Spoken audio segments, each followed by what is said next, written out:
우리의 인생길에는 두 가지 대비되는 요소가 늘 자리 잡고 있습니다. 그것이 무엇일까? 생각해보면 금방 알 수 있습니다. 성공과 실패, 승리와 패배, 기쁨과 슬픔, 맑음과 흐림, 한어와 침묵, 빛과 어두움, 또 교회 오면 잘 쓰는 말이 구원과 심판, 축복과 저주, 사랑과 미움, 천국과 지옥, 이런 말들을 늘 쓰잖아요. 말로만 쓰는 것이 아니라 우리의 생활 가운데 이 두 가지 요소를 늘 겪고 있습니다.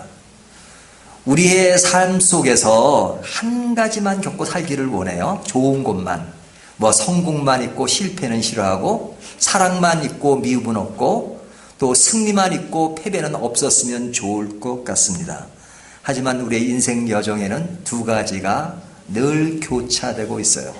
어떨 때는 너무 좋은 시간을 보내는 것 같은데 조금 지나면 우리에게 어둠이 다가오고 슬픈 기색이 다가오고 어려움을 겪어야 하는, 또 그것을 극복해야 하는 그런 상황들이 다가옵니다. 그러면 우리는 그것을 또 견뎌가야 돼요. 또 그러다 보면 또 좋은 시간이 옵니다. 그러면 참 인생 행복할 때도 있구나 라고 생각하지만, 또 그러고 나면 어둠이 다가올 때가 있단 말이죠. 우리가 좋은 일이 있을 때 그것을 잘 이끌어가는 것도 중요하지만, 우리에게 패배가 왔을 때 우리는 그런 패배를 어떻게 극복해야 될 것인가 하는 문제를 이제 오늘 본문이 말씀해 주고 있는데요. 자, 패배가 왔을 때 우리가 어떻게 그것을 극복해야 가야 하는가 하는 것을 살펴보면서 먼저 패배가 우리에게 주는 교훈부터 생각을 해봐야 합니다. 자, 패배는 우리를 어떻게 유도하는가? 패배 그 자체에 무너지면 그 사람은 그것으로 끝날 수 있지만, 그러나 패배를 잘 극복하면 그 패배는 우리에게 우리 자신을 좀 더 심도 있게 바라볼 수 있도록 합니다. 자, 우리가 지금 여호수아를 계속 보고 있는데요. 여호수아가 처음 지도자가 됐을 때는 어떤 마음을 가졌어요? 굉장히 두려웠죠. 모세의 그늘 아래에 있다가 자기가 앞장서서 지도자가 처음 되었을 때 굉장히 두려운 마음을 가졌습니다. 하지만 처음과는 달리 시간이 지나면서 하나하나의 사건들을 극복하고 또 지도하면서 그의 경험 속에 자신감을 얻었습니다. 그런 자신감 속에서 이스라엘 백성들을 데리고 가나안 땅으로 들어가는데, 그 가나안 땅을 들어갈 때 처음 겪었던 전쟁이 여리고성 전쟁입니다. 근데 그 여리고성 전쟁은 무기를 사용하지 않고 하나님이 원하시는 대로, 하나님이 말씀하신 대로 그 전쟁을 해서 어떻게 됩니까? 대승리를 얻게 됩니다. 그러니까 그 승리로 인하여 여호수아는 얼마나 자신감을 갖게 되었습니까? 백성들도 여호수아가 지도자인데 정말로 대단한 지도자야. 그리고 사람들로부터 인정을 받았습니다.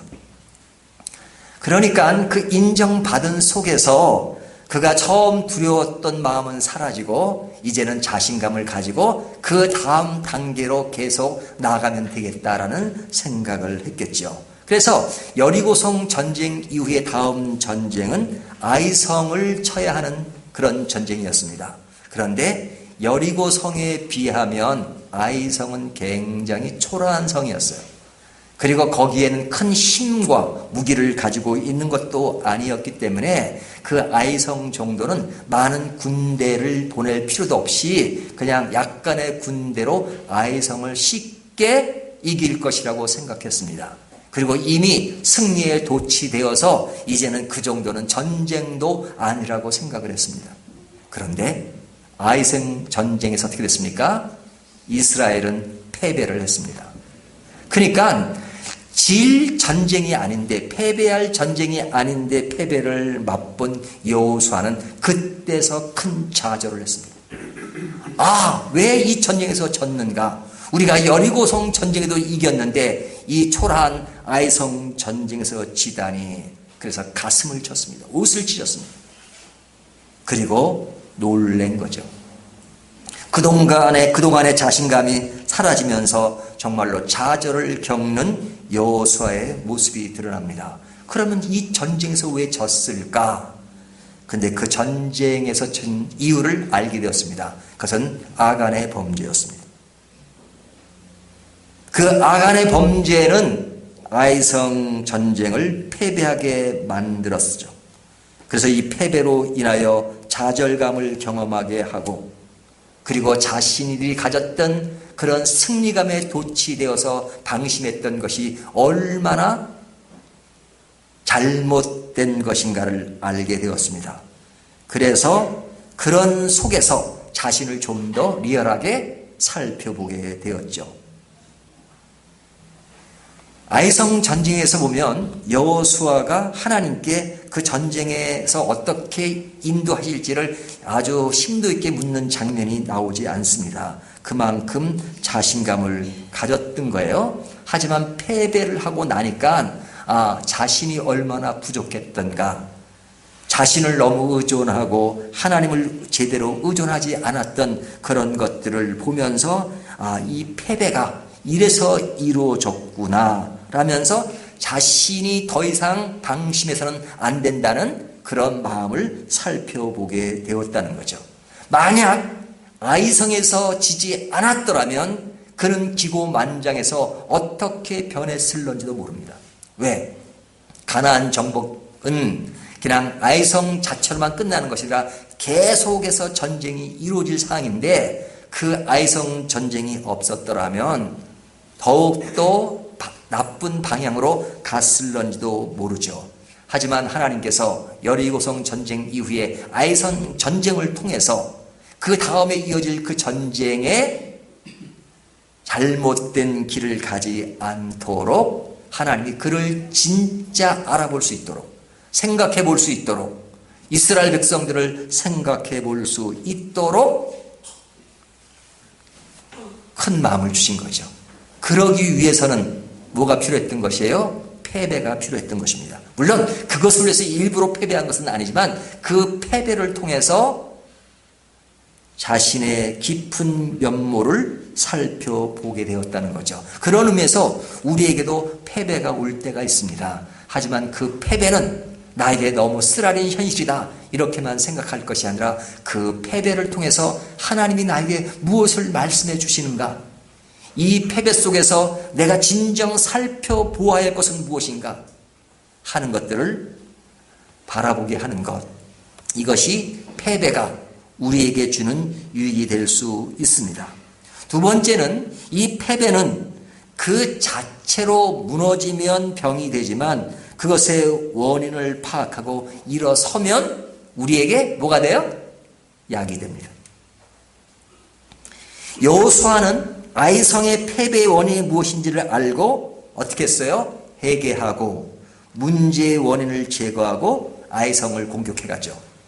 아이성을 공격해 가기 전에 먼저 뭘 점검했어요? 그 원인이 무엇인가? 근데 아간의 범죄였습니다. 그래서 아간이 죄를 범하고 뉘우치긴 했지만 단호하게 그를 죽이고, 그리고 자신의 문제를 다 제거한 다음에, 그리고 패배한 이후에 다시 아이성을 향해서 공격해 들어가게 되었죠. 그 결과 어떻게 됐습니까?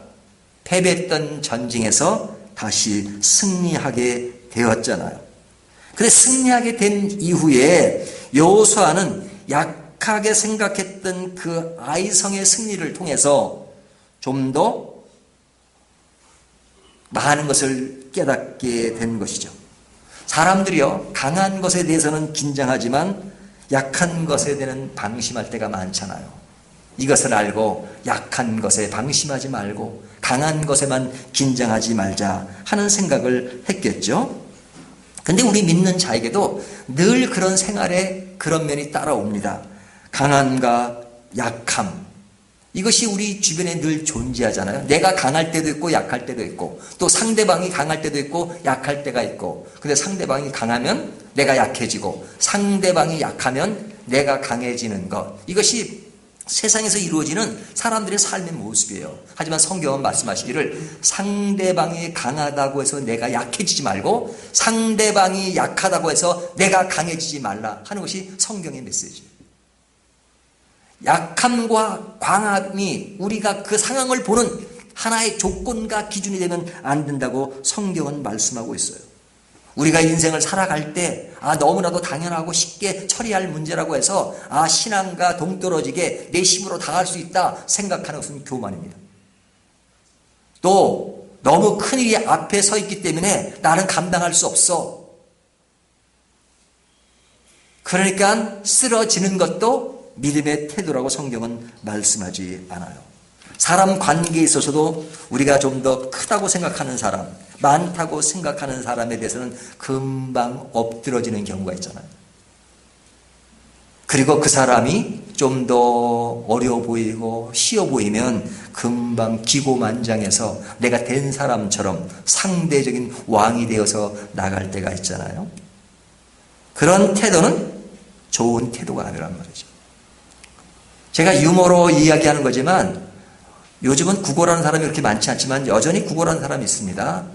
여러분 구걸하는 사람에게 돈을 하나 탁 던져주면서 그래 내 돈 받아 좀 살아봐 그런 자세로 주는 것은 교만한 거잖아요. 근데 유머로 하는 얘기입니다. 그 사람을 보면서 지금 저 사람은 절대 도움이 필요한 사람이야. 내가 조금 도와주는 것을 가지고 저 사람은 크게 생각할 거야. 그러니까 지금 저 사람한테 잘 보여야지. 저 사람이 언제 어떻게 될지 모르니까. 거지가 어떻게 될지 알아요? 그러면 그 거지가 좀 더 큰 게 도와주면 그것을 못 잊을 거잖아요. 그러니까 있는 사람에게 도와주는 게 아니라 이렇게 자기가 드러나지 않지만 그 사람에게는 드러날 수 있는 그런 기회가 되는 거잖아요. 유머라는 얘기입니다. 하지만 여러분 있는 사람들이 명성은 높지만 그 사람이 나를 그렇게 도와주던가요? 성경은 그런 말씀해요. 너희가 부자를 앞에 두고 두려워하지만 그 사람이 너를 도와주는 거 그렇게 많냐? 그렇게 얘기하잖아요. 단지 외적인 것이 크고 높아 보이니까 굉장히 그 사람한테 기가 죽지만 그러나 개인적으로는 그렇게 도움이 되지 않는다. 하지만 사람들은 그냥 기가 죽는단 말이죠. 우리는 외적 조건에 따라서 이렇게 저렇게 변하는 것이 아닙니다. 근데 사람이 심리적으로는 그래요. 여호수아도 그랬잖아요. 아이성 앞에서는 아주 나태했습니다. 방심했습니다. 하지만 여리고성 앞에서는 얼마나 긴장을 했습니까? 그 전쟁에서 이길 수 있는 것이 없다고 생각했어요. 왜? 너무너무 큰 성이니까. 너무 유세 지역이고 어느 누구도 공격해서 이긴 적이 별로 없었어요. 그러니까 그럴 땐 긴장했지만 아이성은 방심해서 패배를 하고 말았잖아요. 왜? 외형적인 환경과 또 주어진 여건을 가지고 판단했기 때문입니다. 하지만 그런 가운데서 패배했고 패배 가운데 문제를 제거하고 그리고 다시 승리한 그 기쁨은 약이 됐죠. 내가 낮다고 작다고 쉽게 볼 것이 아니라 정말로 이럴 때수록 약해 보이지만 그럼에도 불구하고 늘 여전히 하나님을 의지하고 하나님의 말씀을 듣고 그래야 되겠다. 그런 전쟁을 통해서 여호수아는 자신을 찾았어요. 나라가 어떠해야 되는지를 다시 알았고 하나님을 더욱더 깊이 알게 되었단 말이죠. 왜 그래요? 패배를 통해서 귀한 교훈을 얻은 것이죠. 그렇게 얻은 교훈은 우리에게 약이 되는 것입니다. 자, 우리 모두는 패배를 원치 않습니다. 하지만 패배에서 승리를 찾으면 우리는 그곳에서 무엇을 가질 수 있어요? 성숙함을 가질 수 있습니다. 성숙함. 승리 후 여호수아는 어떤 모습을 보였습니까? 오늘 본문을 보시면 이런 말씀이 계속 나와요. 30절을 보세요. 8장 30절. 그때 여호수아가 이스라엘 하나님 여호와를 위하여 에발산에 한 제단을 쌓았으니, 그러죠? 여호와를 위하여 이런 말씀이 나오죠. 또 31절을 보면 이는 여호와의 종 모세가 이스라엘 자손에게 명령한 것과 모세의 율법책에 기록된 대로 그렇게 말하겠죠. 또 명령한 것과 그렇게 나오죠. 또 31절을 보면 거기 보면 기록된 대로, 33절을 보면 명령한 대로 함이라 그러죠. 그러니까 아이성 승리 이후에 여호수아가 지금 처음 단계 때 보여줬던 것처럼 여호와의 말씀대로 또 여호와를 위하여 또 기록된 대로 다시 나아가는 것을 볼 수 있잖아요. 그러니까 그 승리를 통해서, 패배 가운데서 이룬 승리를 통해서 그는 좀 더 성숙해지는 것을 보게 됐단 말이에요. 그동안 방심했던, 나태했던 곳에서 다시 일어나는 기회가 되었어요. 우리가 살다 보면 패배를 맛볼 때가 있습니다. 하지만 그 패배를 극복하고 일어서면 우리에게 많은 것을 가져다 줍니다. 하나님은 완전하십니다. 우리는 약해요. 약한 우리이기 때문에 우리는 늘 하나님을 의존하고 살아야 합니다. 그리고 그 하나님의 마음으로 사람들을 대해야 돼요. 근데 우리가 생활 가운데 패배할 때 이런 것을 잘 못 느껴요. 하나님이 어떤 분인가, 내가 누군가, 내 주변에 있는 환경과 이웃이 누군가를 잘 모르고 지나갈 때가 많아요. 왜? 그냥 내 길이 그냥 가는 것으로 생각해요. 하나님의 뜻과 나 사이의 어떤 관계가 형성이 안 돼요. 순간순간 잃어버려요. 그래서 패배가 오는 거잖아요. 그럼 우리가 실제로 생활 가운데 겪는 패배가 무엇입니까? 뭐 사람마다 패배를 늘 맛보고 살잖아요. 정신적인 허탈감. 살다 보면 허탈감 같은 거 느끼시죠? 이런 허탈감이 왜 오는가? 생활의 불만족. 살다 보면 그렇게 모든 내 사의 일이 그냥 만족스럽지가 못해요. 이것도 불만, 저것도 불만. 그렇죠? 신앙의 나태함. 가장 교회만 오면 기도하라 그리고 성경 보라고 하는데 뭐 성경 교회에서 보는 걸 뵀지 뭐 집에서 무슨 성경. 봐야 되는 데는 당위성은 가지고 있지만 그러나 성경을 그냥 매일매일 본다는 거 쉽지 않아요. 그러니까 성경을 늘 어떻게 봐요? 통째로 봐요. 통째로. 네? 그리고 올 때 한번 툭툭 털어서 오는데 요즘은 또 성경 안 가져도 다 보여주니까 성경 가져올 필요도 없어요. 그러니까 그 성경이 그냥 한 달이 되든 두 달이든 먼지가 쌓인단 말이에요. 신앙의 나태함이 왜 오는 것일까? 환경의 불안전함. 우리가 환경이 늘 불안전해요. 근데 환경 속에서 내가 좋은 환경이 되면 좀 낫겠다 싶은데도 그냥 늘 내 삶에 주어지는 그런 삶의 여건들은 늘 만족스럽지가 않아요. 어떨 때는 거북한 인간관계가 있잖아요. 또 삶의 열등감.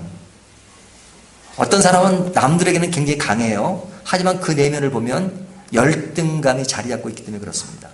내가 저 사람한테는 지면 안 돼. 그러면 그냥 안 그러는 척하고 티를 내잖아요. 내가 돈이 없는데 내가 돈이 없다고 사람들에게 밝혀지면 나는 무시당해. 그러니까 돈이 있는 척 하잖아요. 그건 좋은 게 아니죠. 열등감이에요. 열등감. 가장 심각한 패배는 뭐냐?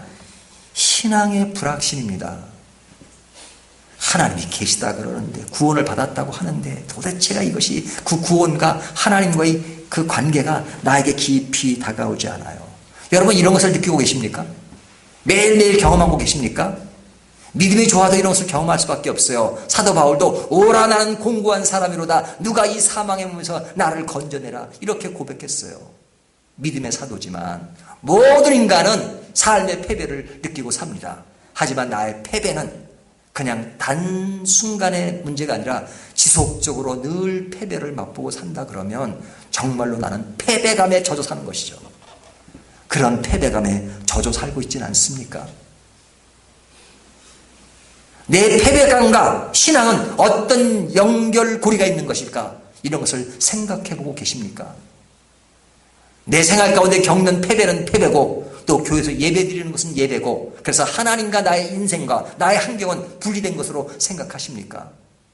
성경은 내가 믿음 안에 있느냐 구원 안에 있느냐 그러면 패배에서 벗어나서 승리하라고 말씀하십니다.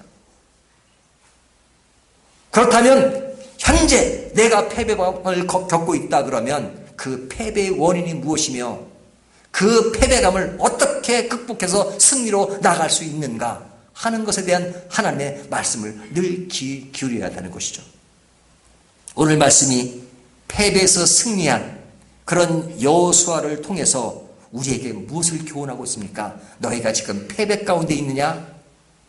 그렇다면 don't worry, 염려하지 마라. 이제부터 승리의 길로 나아가라. 이렇게 말씀하시는 겁니다. 그 메시지는 오늘 우리에게 주시는 말씀입니다.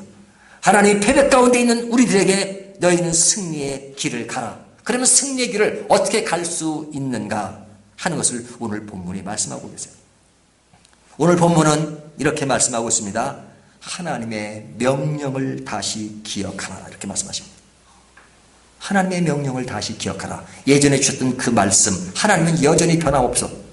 변하는 것은 너희들이다. 그러니까 너희들이 문제니까 다시 하나님이 주셨던 약속과 명령을 다시 기억하라 하십니다. 그래서 기억하라 말씀을 이제 구체적으로 하시는 겁니다. 30절을 보면 이렇게 말씀하고 계세요. 그때 여호수아가 이스라엘 하나님 여호와를 위하여 에발산에 한 제단을 쌓았으니 이는 여호와의 종 모세가 이스라엘 자손에게 명령한 것과 모세의 율법책에 기록된 대로 명령한 것과 기록된 대로 이어지는 이야기는 뭐냐면 하나님이 명령하신 것을 다시 기억하라는 것입니다. 그 기억에 따라서 30절에 에발산에서 제단을 쌓습니다. 그리고 그곳에서 31절을 보면 번제와 화목제를 드립니다. 그리고 율법을 다시 기록합니다. 물론 율법 전체를 기록한 건 아니겠죠. 뭐 10계명 정도를 기록했을 가능성이 많습니다. 그리고 34절을 보면 그것을 낭독합니다. 34절 하반절에 보면 율법의 모든 말씀을 낭독하였으니 그러잖아요. 자, 이러한 일들을 통해서 하나님의 약속과 사랑은 변함이 없다라는 것을 보여주는 것입니다. 하나님은 예전이나 지금이나 변하지 않으세요. 늘 한결같이 우리에게 다가오세요. 패배가 있다면 하나님이 실수해서 패배한 것이 아니라 우리에게 문제가 있어서 패배한 것입니다. 그렇다면 우리에게 문제가 있다면 그 하나님을 다시 바라보는 것입니다. 왜? 하나님으로부터 떠남으로 나타난 결과니까. 하나님을 다시 바라보면서 하나님의 약속을, 명령을 다시 한번 기억하는 것입니다. 왜냐하면 패배의 원인은 우리에게 있기 때문에 그렇습니다. 그럼 우리를 어떻게 패배에서 승리로 가게 하시는가? 이 말씀을 보면 두 개의 산이 나옵니다. 에발산과 그리심산이 나옵니다. 여기에 두 개의 산은 서로 마주보고 있는 것입니다. 근데 이 그리심산은 굉장히 숲이 우거지고 나무가 많은 산이에요. 그러니까 경치가 아주 좋은 산이에요. 근데 그 맞은편에 에발산이 있습니다. 이스라엘 백성들을 에발산과 그리심산 중앙에다가 서게 합니다. 그리고 언약궤를 가운데 둬요. 그리고 사람들 반을 나눠서 반은 그리심산으로 가게 하고 반은 에발산으로 가게 합니다. 그리고 에발산에 있는 사람들은 율법의 저주를 낭독하게 합니다. 그리고 그리심산에 간 사람들은 율법의 축복된 것을 낭독하게 합니다. 자, 이스라엘 사람들이 둘로 나눠서 한쪽은 축복의 산, 축복의 산이라기보다는 축복을 외치는 산, 한쪽은 저주를 외치는 산. 이제 그렇게 분류를 한 거예요. 그러면 여러분은 어떤 산으로 가고 싶으십니까? 여기 그리심산은 우거지고 아주 초목 있고 좋은 산이에요. 하지만 반대 에발산은 좀 항막해요. 그러면 여러분은, 그리고 거기서 저주를 외쳐야 돼요. 그렇다면 여러분은 어떤 산으로 가고 싶으십니까? 아마 대부분 저주를 외치는 에발산으로 가겠다는 사람은 그리 많지 않을 겁니다. 그렇죠. 한번 손들어 볼까요? 하면 뭐 부담되시니까 그렇게 얘기는 안 하겠습니다. 자, 에발산보다는 그리심산으로 가기를 원할 겁니다. 왜? 우리의 삶 가운데는 늘 그런 걸 좋아해요. 축복, 주시는 것, 사랑해 주시는 것, 껴안아 주시는 것, 넉넉하게 주시는 것, 그리고 항상 사랑을 외치며 평화를 외치며 그런 것을 외치는 것을 좋아하지, 살면서 저주를 외치고 저주를 말하는 것을 좋아할 사람은 없단 말이죠. 근데 하나님은 사람들이 어떤 것을 좋아하든 관계없이 이스라엘 백성을 둘로 나눠서 한쪽은 축복을 외치는 산으로, 한쪽은 저주를 외치는 사람으로 가게 했습니다. 자, 그리고 그곳에서 사람들은 올라가서 하나님이 명령하신 대로 축복과 저주를 외쳤습니다. 자, 근데 이 축복과 저주는 뭡니까? 축복은 하나님의 사랑이에요. 저주는 뭐예요? 하나님의 심판입니다. 그러니까 하나님이 지금 두 산 마주보고 있어요. 이 두 산이 마주보면 그 소리가 다 들려요. 그 들리는 곳에 한쪽은 축복을 낭독하고 한쪽은 저주를 낭독합니다. 근데 두 낭독을 통해서 하나님이 어떤 분이신가? 하나님은 사랑의 하나님이시고 구원의 하나님이시고 또 한쪽으로는 심판의 하나님이라는 것을 보여주고 계시잖아요. 인간에게는 축복과 저주 양면이 있다는 것을 또 보여주시는 겁니다. 그런데 그곳에서 제사를 드리라고 해요. 그리고 제단을 쌓습니다. 자연적으로 놓인 그 제단에 제사를 드리게 할 때 그 제사는 어느 산에서 드립니까? 그리심산? No. 축복을 외치는 그리심산에 간 사람들은 그곳에서 제사를 드리지 않아요. 하지만 어디서 제사를 드려요? 에발산, 저주를 낭독하는 그곳에서 제사를 드리게 합니다. 번제와 화목제를 드리게 해요. 번제는 자기의 죄를 회개하는 것이고 화목제는 화목관계를 위해서 드린 제사잖아요. 그 제사의 기본 흐름은 용서함 그리고 회복함, 여기에 있는 것입니다. 하나님이 너희가 패배 가운데 있는 너희들이었지만, 아간의 범죄로 인해 너희가 패배했지만 이제 너희가 저주를 외치는 그 산에서 내가 너희를 새로운 승리의 길을 예비하겠다. 그러니 거기서 제사를 드려. 그리고 제사를 드리게 합니다.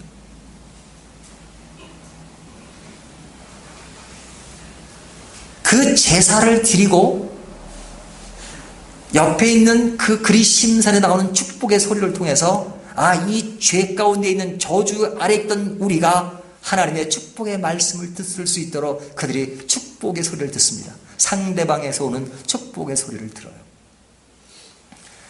여러분, 한쪽은 저주고 한쪽은 축복인 것이 아니라 저주 아래 있었던 사람들이 하나님의 은혜와 사랑 가운데 이젠 축복의 메시지를 들을 수 있다는 것을 보여주는 것입니다. 하나님이 우리에게 약속을 하실 때, 우리가 의심하고 우리가 패배한 가운데 있을 때 시시때때로 하나님은 우리에게 격려하시기 위해서 그런 방법을 쓰실 때가 많아요. 여러분, 아브라함을 아시잖아요. 아브라함이 자녀를 준다고 그랬는데 의심이 생겼어요. 그럴 때 하나님이 그 아브라함에게 언약을 하시잖아요. 약속을 또 하시잖아요. 그때 어떤 약속을 하셨어요? 동물들을 가져와라.